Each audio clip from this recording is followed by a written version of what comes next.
and we are grateful that you are able to spend the weekend, the beginning of the weekend, here with us at the lounge. Ravi told me that there will be no long speeches. Everything is short and light. So just kick back, relax, and enjoy the program that we have for you. Okay? This is a special Singapore evening in Yangon, Myanmar. Special because Singapore's most prominent international human rights personality is extending his legal work formally into Yangon, and from Yangon to the rest of Southeast Asia. In the area of rights, lawyers are particularly important. They protect those who are defenseless and defend those who stand up against the powerful and the abusive. Human rights lawyers bring great accountability and transparency to corporations. They ensure that the layman is not displaced by the commercial giants who may be putting profits before people. M Ravi is multi-talented, a lawyer, a debater, writer, and author. In law, he is best known for his involvement in numerous high-profile court cases related to human rights, including the death penalty, freedom of expression, LGBT rights, and voting rights. In a unique collaboration with local human rights and commercial lawyers, Ravi enters the Myanmar market to meet the rising legal needs of the business and non-government or NGO community in Myanmar and Southeast Asia. So what is the scope of this legal practice in Myanmar, in Indochina? In addition to the practice, what other activities will Ravi Law be involved in? But before we hear it from Mr. Ravi himself, a few words first from the local lawyers and consultants. All these are illustrious names in the Myanmar law landscape. So first, U Tan Law. In December 12, two Reuters journalists were arrested, facing a charge under the Colonial Era Official Secrets Act that carried a prison term of up to 14 years. It grabbed headlines around the world. Our first speaker defended the journalist, in the process defending the media world in Myanmar itself. So, Mr. Tan. Good evening, ladies and gentlemen. Today is a significant day and good milestone for the Myanmar League, etc. M Ravi is prominent in the human rights issues and other legal issues. So we Myanmar lawyers we cooperate to establish strong legal and rules of law, etc. It's a very good intention to come here to work for the good training of legal English and other related courses for the young lawyer. So today our collaboration is I think we can do the better future for the Myanmar leaders. Thank you. Thank you. Our next speaker was the former cabinet minister and now a member of Parliament. Yeah? He's the founder and director of the prominent Justice for All law firm, Wu Jo Minzan.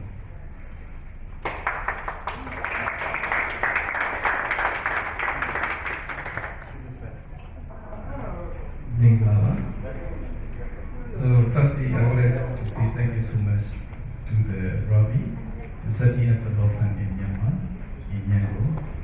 It is really, Ravi is a prominent lawyer, as a human rights lawyer across the region. So I'm also the human rights background. So our collaboration is one of the good thing to Myanmar, contributing to the rule of law, human rights, as well as the business sector. So this is very, very important for the Myanmar legal society as well as the regional legal society. This is the bridge of the Myanmar and also Singapore, and welcoming the much more investment in Myanmar, and also Myanmar for the transition to democracy, and as well as now the setting up the legal framework, much more working with the investment as well as other the human rights, business, and the rule of law.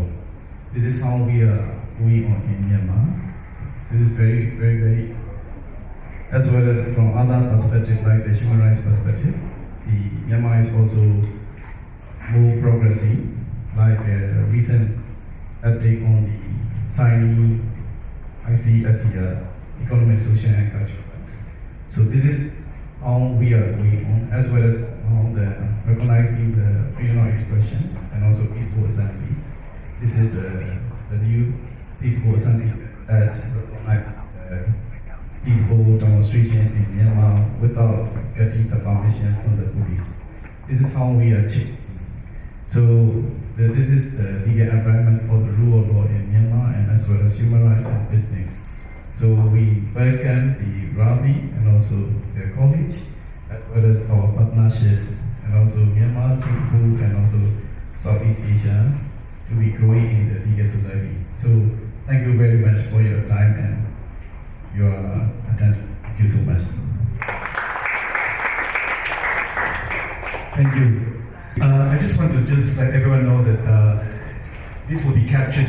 This is already captured live on Facebook, but the Channel K crew is also here, and they will be talking to you after the speeches are done to be interviewed on the camera.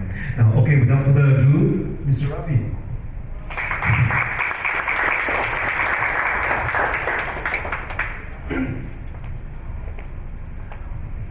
Ninglaba.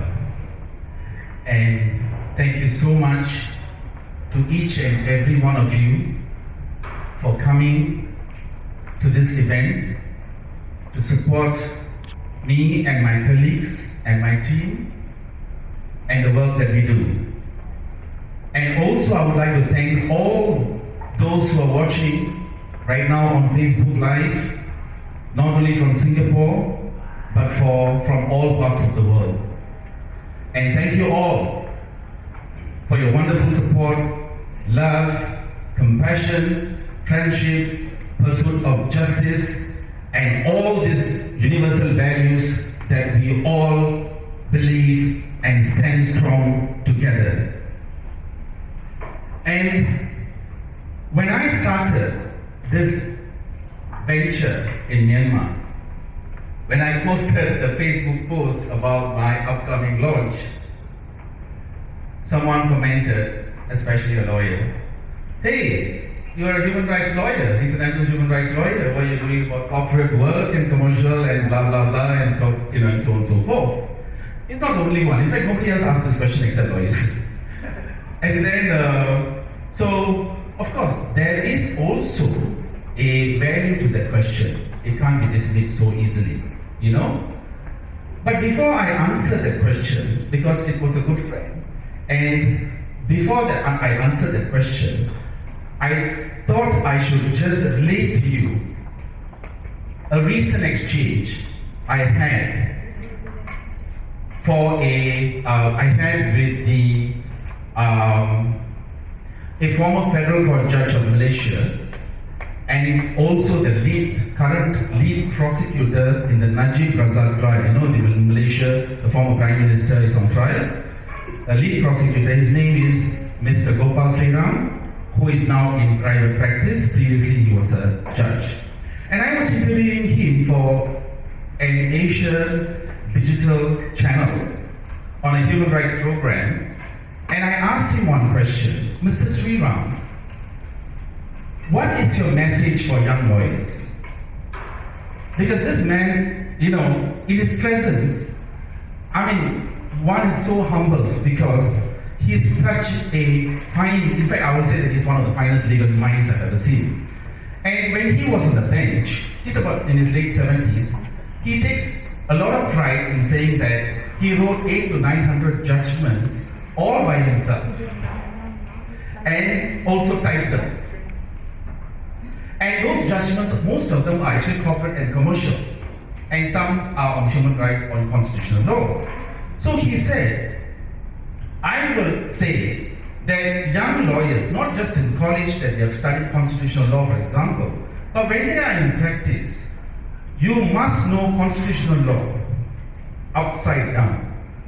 Because every law is subject to the scrutiny of the Constitution. Constitution is the mother. I mean, can you imagine you forget your mother? You don't even know your roots. And that will be how it will be like. You will be fighting with your illegitimate concept of law in every territory with a blinkered eye if you forget where the source of the law gets its inspiration from. So therefore, every transaction, every corporate transactions, every issues that, for example, Mia was raising this corporate social responsibility, which is actually an old-fashioned word. I will tell you why later, it's an old-fashioned word, because everything has to be in accord with the Constitution. It must be subject to the Constitution. It must be subject, and constitutional law is one huge component of human rights law and international human rights law as well. And therefore, that was his message. If you forget human rights, if you don't understand the constitutional framework, then you will be a very lousy lawyer. Even for that matter, even if you don't even have a passion to study constitutional law, just understand. So, but of course, he meant it with that we should take a great interest in our mother before we know more details about ourselves on our path and journey towards law. So I had that wonderful exchange. It was a great reflection. So come back. Why this human rights law and my connectivity and all that? Let me tell you my background a little. And second, I think it's really, really important because Myanmar, as we all know, produced the best court judgment, one of the best judgments emanated from the Rangoon Court, High Court, or Myanmar High Court. Even Mr. Sriram was telling me how he enjoyed reading the Myanmar judgments. Myanmar produced one of the best judgments in the Commonwealth, and up to 1961, we know what happened. And Myanmar is, of course, returning to a constitutional status that it previously enjoyed. And we, of course, wish Myanmar all the best on this journey. And it's perhaps, I may want to just read this part from Professor Andrew Harding's book, because I'm saying this because I hope some of you will attend. And Myanmar's constitution of 2008 was a roadmap for the reform process that began in 2011. Despite extensive criticism of this constitution for its emphasis on the role of the military, much progress has been made towards constitutional government and law reform. With the election of opposition NLD to government in the general election of November 2015 and the presidential electoral college election of March 2016, and prospects and needs for constitutional change as Myanmar moves towards democracy and the rule of law. Much has been made of the constitution's rigidity, which is seen as an obstacle to reform and inconsistent with embracing the rule of law, human rights, and multi-party democracy, especially with the rapidly transforming state and society. Nonetheless, the Constitution is also seen as having potential to be a very positive force for reform. Many issues now arise for constitutionalism and constitutional change, presidency, federalism, and territorial governance, the status of minorities and freedom of religion, civil liberties in what is described as a disciplined, flourishing democracy, the courts, justice, and the rule of law, the electoral system, and many more. And so, next one we are going to have is a seminar on NGO and civil society, and it will be done by our colleague and consultant, Mr. Kwon Min Sung, and he has written a book on NGO laws for civil society, and another book on environmental law, and we will be having a collaboration on that as well. There you go. Mr. Kwon Min Sung has written, in fact, I got to know him through an article which I read about cost lawyering. There was another article by cost lawyering, a passage of which was on my work in Singapore, and and I happened to see that he has done some article on horse lawyering in Myanmar. So I was very, very impressed of the work and so on and so forth. And also, the next one will be on branding of law firms for lawyers in Myanmar. And of course, we will be doing this branding for lawyers and law firms in the region as well. It will be done by myself, Mr. Woon Tai-ho and Sandeep Kaur. Myself, I will speak on my strategies and so on and so forth, having a distinct brand strategy. Of course, we all have to lend an authentic voice to whatever we do. Nothing can be fake, as you know. People will know. And secondly, Mr. Woon Tai-ho is the founder of Channel News Asia, as some of you already know. No, I think we would like to just open it up for Q&A, question and answer. Would any one of you have any questions? Okay, yep. Michael Saul. Yeah, it's interesting that you live in Singapore, and I'm Singaporean officially, and I'm Burmese also. I'm born here. I'm working in the media industry. I find that we don't have a proper constitution, but still undergoing now, as you know. So how do you define the media law for the media? It's how do you define importantly for the mother constitution, or how does that media law react to the constitution right now in Myanmar? And how can it be defended to the freelancer or the company or regardless of the media? Because like what I know is like if I own a CD, you read me right now. CD, you know CD?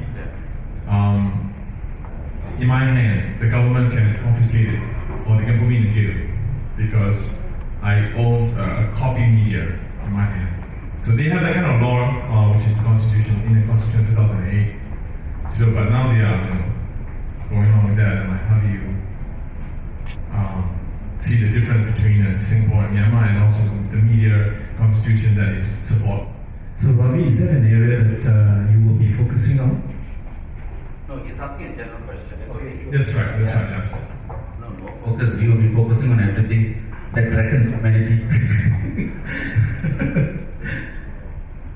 I mean, I think that Mr. Tan Cho would be able to also contribute to this discourse as we work as a team, and also Mr. Kwok Min Sang, don't worry, I won't come closer to you and arrest you. Thank you. Now, first of all, Singapore and Myanmar, let me tell you. Some people thought that Myanmar is actually, they were saying, hey, are you, it's there are some concerns, you are holding this international human rights law stuff, will the military come in, and this and that, and so on and so forth, all these conceptions. I met with my colleagues and I thrashed out all the issues, and hence I'm here. Let me tell you one thing. Singapore, even a one man cannot protest. You know that, right? In Myanmar, previously 5 people can protest. Now, Mr. Kwok Min Sang, would you like to tell the status? Yeah, also the very interesting question for the constitution, which whether it is really support to the media and freedom of expression. In fact, like I said, Myanmar is a transitional period. Now the constitutional process is going on with the constitutional joint committee. So even the current constitution recognizes freedom of expressions. And recently, within this term, the peaceful and the earth is also changed. Before 2015, so we need to, for demonstration, we need to take the permission from the police officer. Now, we don't need any permission, just inform to the police. This is a big progress in Myanmar. And also, we have also the constitutional rights. It is also recognized under Chapter 8. It is fundamental citizen rights. And also the citizen can use these rights using the rigs, we can directly go to the Supreme Court for any kind of infringe. Right? So more or less, Myanmar is progressing. I can say Myanmar is progressing. We have many challenges, as you know. This democratic federalism we are going to. But at the same time, this legal framework I want to mention is also step by step changing. Even to the international document like the ICE SCR and also ICCP are also submitted by the current regime, particularly members of parliament from the union, the people parliament, but also in the process of pending because of some, the objection by the some of MP, right? But also what I mean is it's going on step by step, changing process. This is how we are going. There is also challenges. This is actually the administrative structure as well as there is some changes in Myanmar.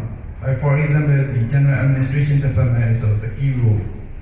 That's why now under this transition, GAD, the Administration Department is now changed to the President Office, right? And also what we are looking at from the company law, now company law is already passed in 2017 with changes and easier to register, like already know, even within the 48 hours. If you have documents and you can also submit it online, so like transition to e-government. So this is some changes in Myanmar as a legal framework. Maybe we can also debate on section 6060. Utanzo also would like to share. He's also from he's also the lawyer for media. Anyhow, we have also debate as a lawyer in Myanmar. Like, because freedom of expression as well as there is also hate speech and also false information, misinformation, malinformation, disinformation. How can we balance this kind of situation? Some of the information is misinformation on social media because Myanmar is in transitional period and using more, the mobile phones, and we need to know more about this social media education also, like freedom of expression, freedom of belief or religion, and others that are like.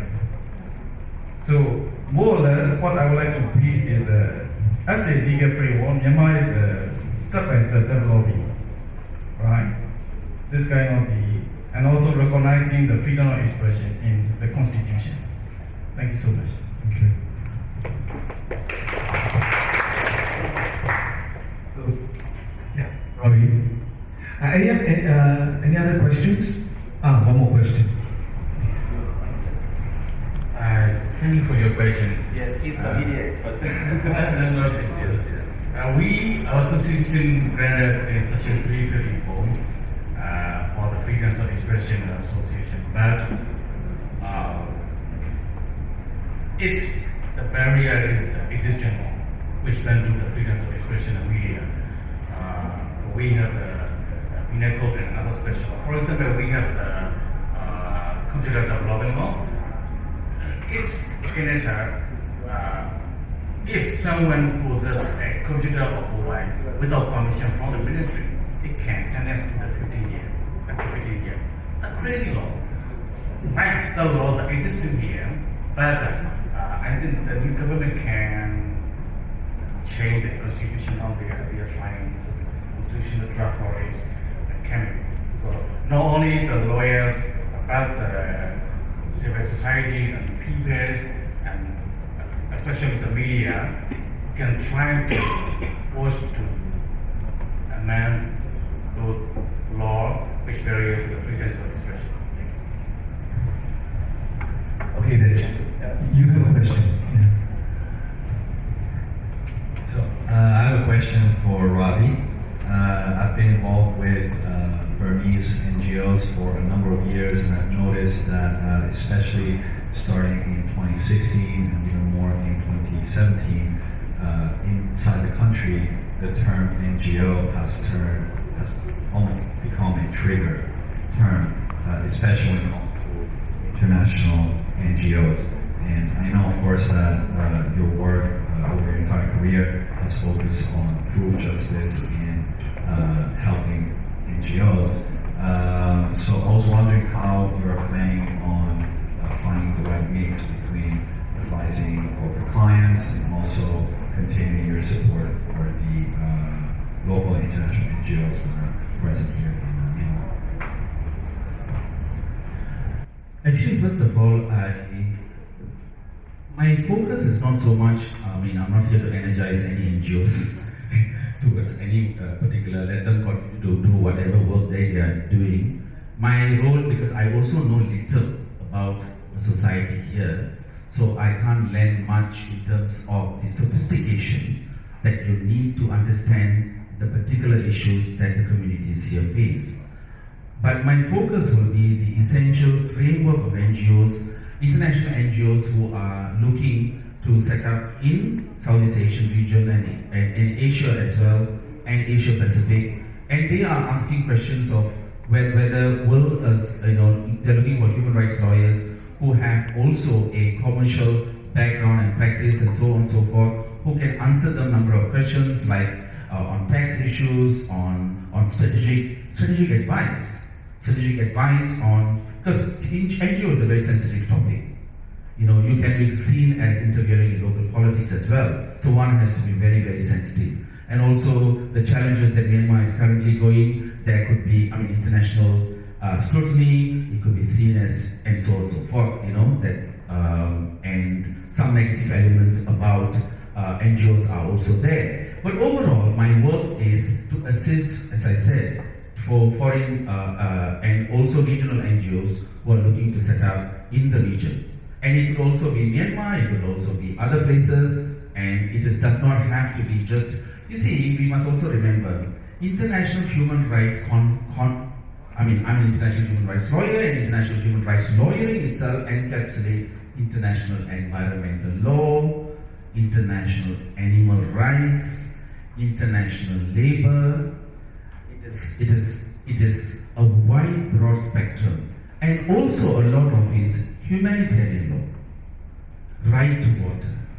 It is not just about right to freedom of speech, but right to have food, right to water, right to clean water, right to electricity, women and children. But of course, we have to balance. So these are a wide range of issues in the region. Whatever I'm familiar with, I'll be able to assist the NGOs to connect and network in the region so that we can assist them in that direction. Yeah. Okay, one more question, please. Anyone? Brother, you have a question, yeah. He's from the Netherlands. So, because I'm from the Netherlands, I will automatically have questions or question everything. Yes. First, I was wondering, there's obviously a number of challenges that you will face in this country. One of them has been sort of touched upon already, the friction between human rights law and corporate law. Most companies don't want to be associated with anything controversial or political. So how would you address that in your practice? But the second issue I would like to ask you about is the challenge that here in Myanmar, the judiciary is not really independent, and especially when, let's be honest about it, the army is at play or involved. There's not really independent. The judges will not really be independent in their judgments. So you enter into an area where even that very basic aspect is kind of shaky. How will you, in this minefield, how will you operate? Yeah, so this question is a question that everyone is asking, is begging, it's the elephant in the room, and that is, why start in Myanmar? Why do you use Myanmar as a platform to begin this journey through Southeast Asia? Can I also understand the first question, please? The first question was about the friction between human rights law and corporate law. If you work with companies that you represent, or try to attract when you acquisition new business, basically, companies usually don't want to be associated with anything political or controversial. And that is exactly what you are doing, because when you are taking on these human rights cases, you will enter into all kinds of controversial areas, be it in environment or human rights violations, or what kind of case you might encounter. But they will be controversial. At the same time, you want to work on the commercial side with companies who might not like to be associated that much with controversy and be political. So this kind of how do you call it, an obstacle in finding a client, Yeah, so how perhaps. do you reconcile? I think there are three questions. First of all, why Myanmar? And the second question is about the tension. And thirdly, about the independence of the judiciary, which I would hand over to you. You're more qualified to speak on this. Now, first of all, that's a good question. Why Myanmar? It's because of the pagodas. No, honestly, I feel very calm here. The people are very gentle. The people have time to smile, to shake your hand. In fact, there's one NGO, I just received a card, it's called Smile. And in fact, that puts me at a lot of ease. It's all about huff and puff and go to Hong Kong and here in Singapore and blah blah blah. No one is resting. Everyone is in a state of restlessness. I come from a very interesting yogic background, as you already know. But I just feel that it allows me time and space, the environment.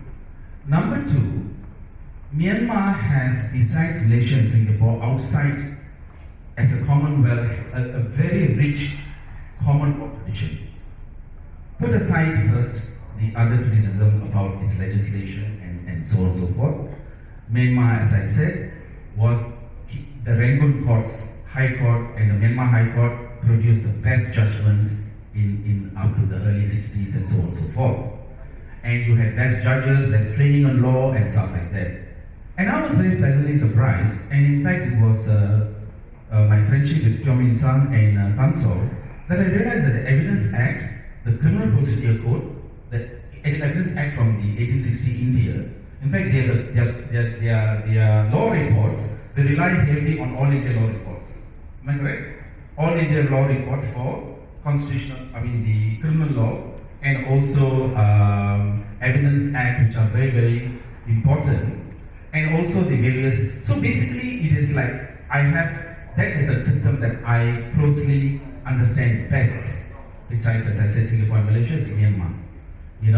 And also the culture, the people, the range of democratic and the democratic framework, the process that's taking place is so exciting right now. As I said, as Kyo Min Sang was just giving us an example earlier about the fact that previously you can't protest. 5 people. That's the maximum number of people who are allowed in a protest. Now you just can demonstrate a legislation in place, and you can just have to notify the police, so to speak.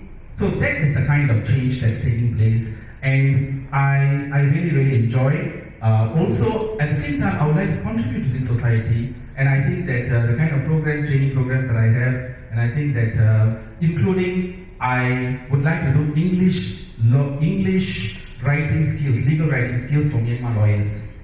I come from an English training background as well, and I've got very good teachers, trainers from Singapore. Singapore, as you know, is very, very renowned for English training, and these are things that we can incorporate together for Myanmar lawyers.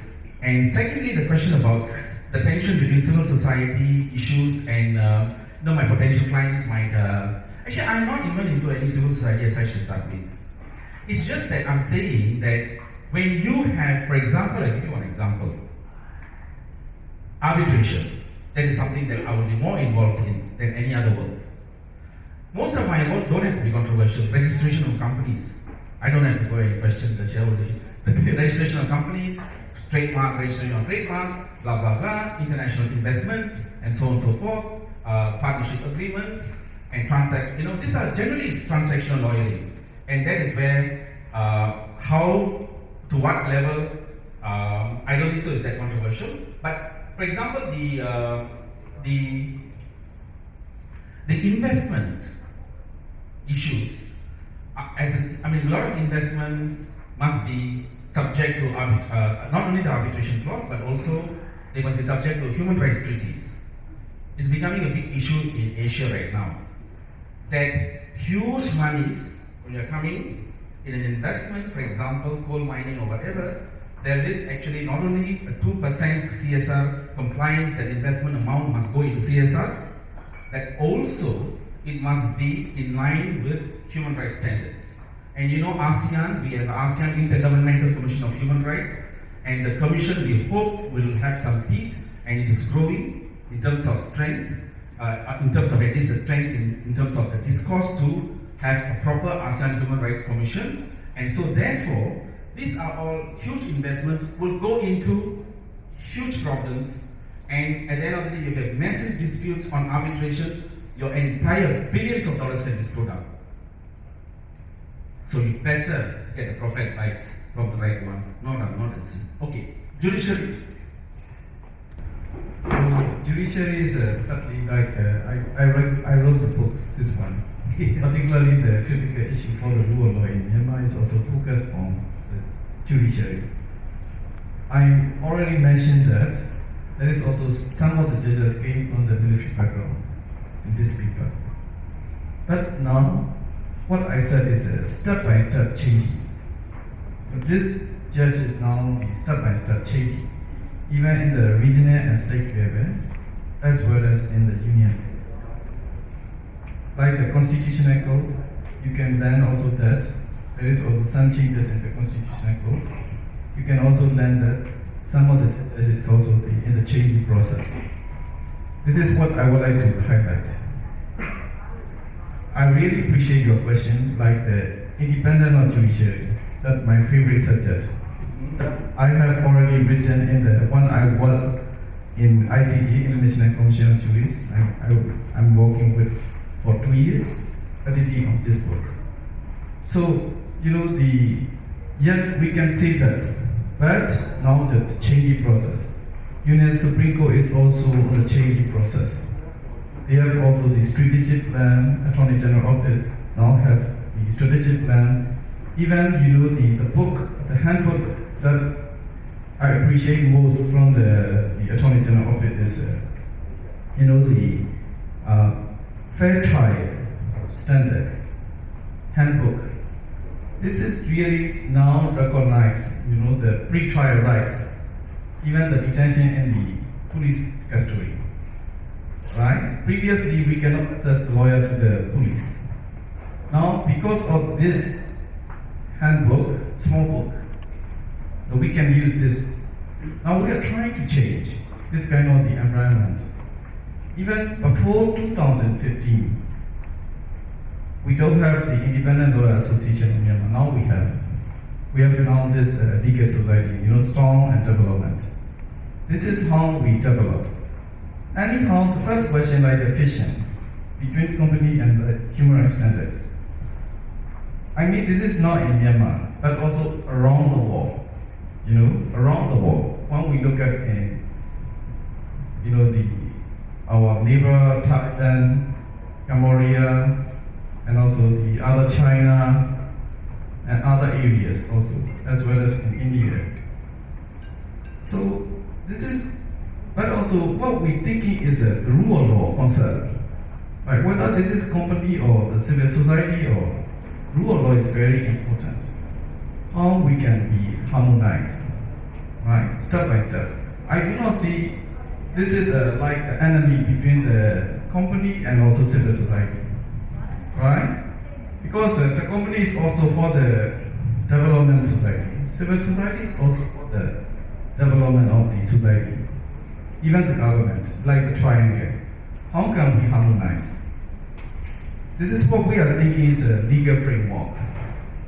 That's why the constitution is very important. Now the bill is already in the process, and also other parties and also the other groups was submitted other bills and also reviewing on this.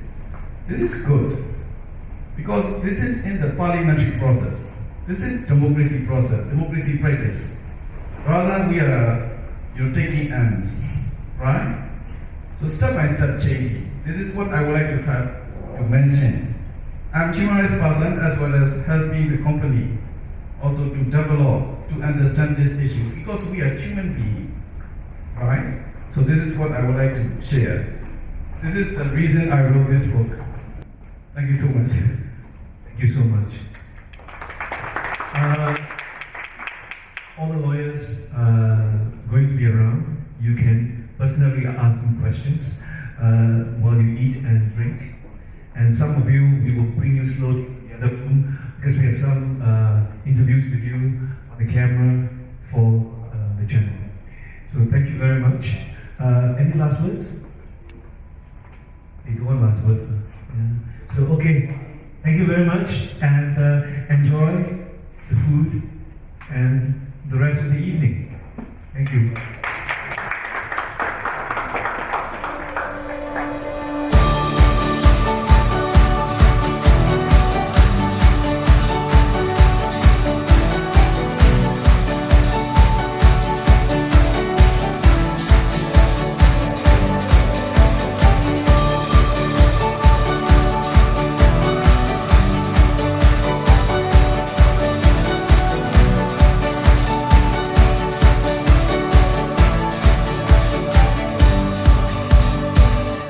My key takeaway from this evening is that a new firm is entering Myanmar from Singapore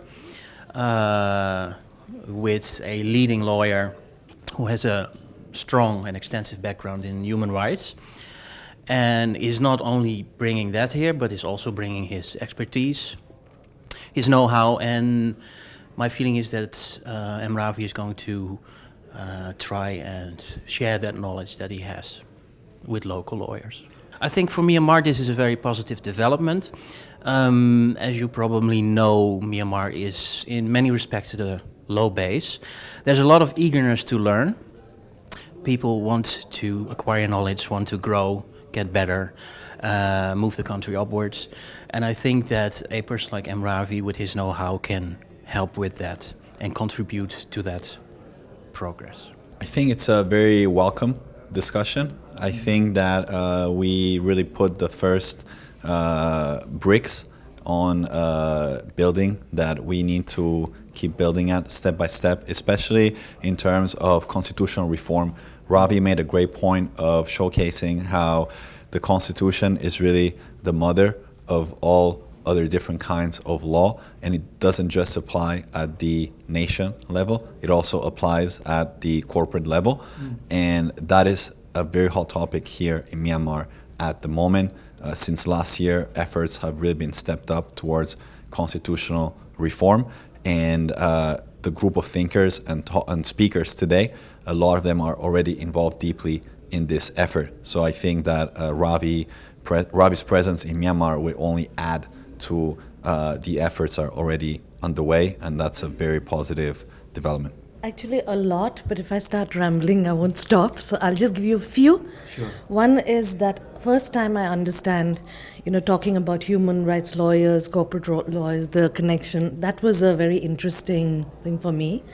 The other thing which I really liked what Ravi was saying about why he came to Myanmar, setting up, which is something, it's a personal chord that touched me because I'm a foreigner. I came here, don't know the language. I set up my little media company, which is picking up slowly.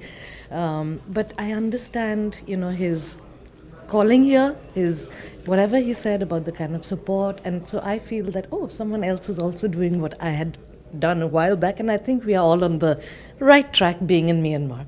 So that's what my takeaway was.